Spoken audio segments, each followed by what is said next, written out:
whose birthday we are organized to celebrate with him.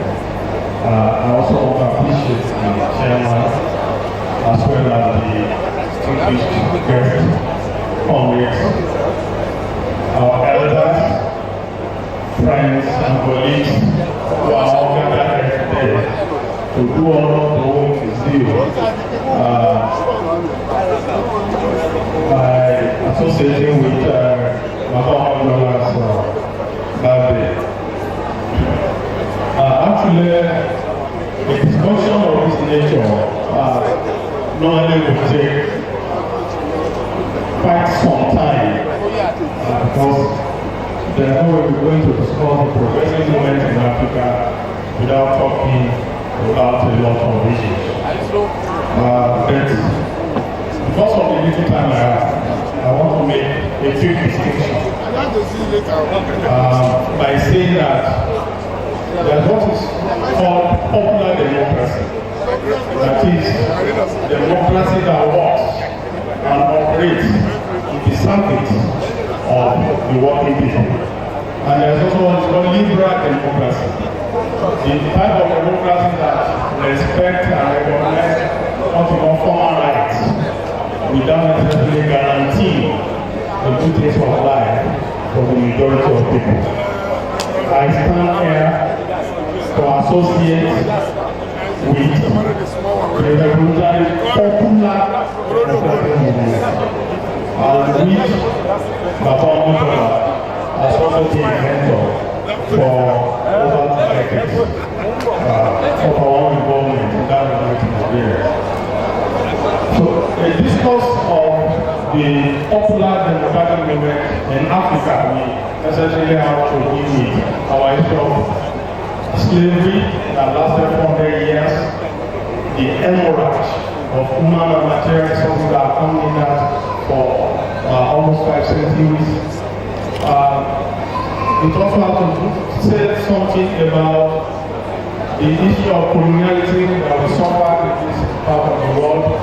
The fact that we also endured colonial plunder for another almost 100 years before the nations of Africa started to obtain flag independence, colonial independence in 1960. And then we cannot also talk about the post-colonial experience, which has also been described as basically neo-colonial. That is, though we have achieved independence nominally, the economy of our countries still largely dominated by foreign interests. And that's what I think Professor Awolowo was emphasizing on. That the type of democracy that emphasizes that we must take control of our resources for the benefit of the greater majority of our people, rather than for the small minority. So there is a class of people, and this is the point I want to make. There's a class of people who took out the period of slavery, colonialism, and even there are neo-colonial struggles have consistently maintained their position with the mass of working people in Africa and in Nigeria. And it is enough that some of us are also very proud to identify with Baba Oluwide, who consistently has used the benefit of the scholarship to actually fight and maintain the position on the side of Nigerian people. Definitely, our current democratic experience that we can trace back to 1999 is anything but popular democratic. I make that for a very sense of responsibility. Because the fact shows that this democracy that commenced in 1999 has not worked in the interest of the Nigerian working people. The Nigerian Bureau of Statistics, for instance, came out with a report last year that showed that poverty rate has actually increased from 54% in 2004 to 69.9, almost 70% in 2010. And yet, the Nigerian economy has actually recorded consistent growth of over 7% over the past 10 years, due likely to the upsurge in the price of oil and of food for the international market.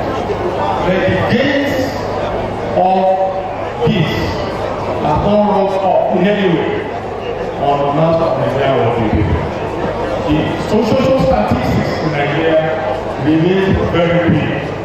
The educational system is near collapse, and that is why even as we are talking, the academic staff are on strike, the medical staff, the health personnel in Nigeria are also on strike.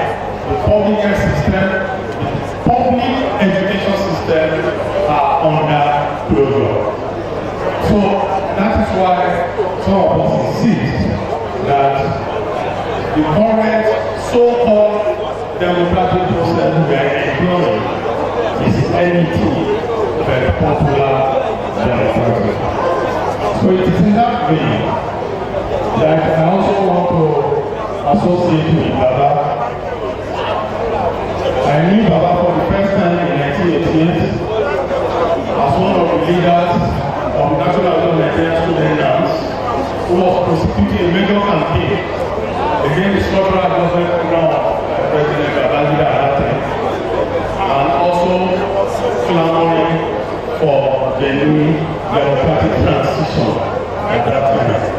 Baba was among the very prop of progressive activists who offer us support because we are leading an organization which was not only registered but was also actually backed by the military junta. So Baba's office and home in Surulere was second home to all student activists in those days. Even by the time we did the anti-SARS protest, the campus were closed and we were running, we were trying to escape arrest from the state security operatives. Baba's home was always regularly available. But that's not the story I want to bring up. The story I want to bring up from my experience is the fact that Baba used to emphasize the importance of what is called the mass line. That is, the Nigerian working people understand the fact that the system is not operating in their interest. And until the Nigerian working people are organized to challenge the system and to challenge the power structure that perpetuates the system and take over power in a way that the system can be made to work on their own, we will continue to lament. That is the great summary of the master life. And it is that lesson actually that has inspired the work of some of us.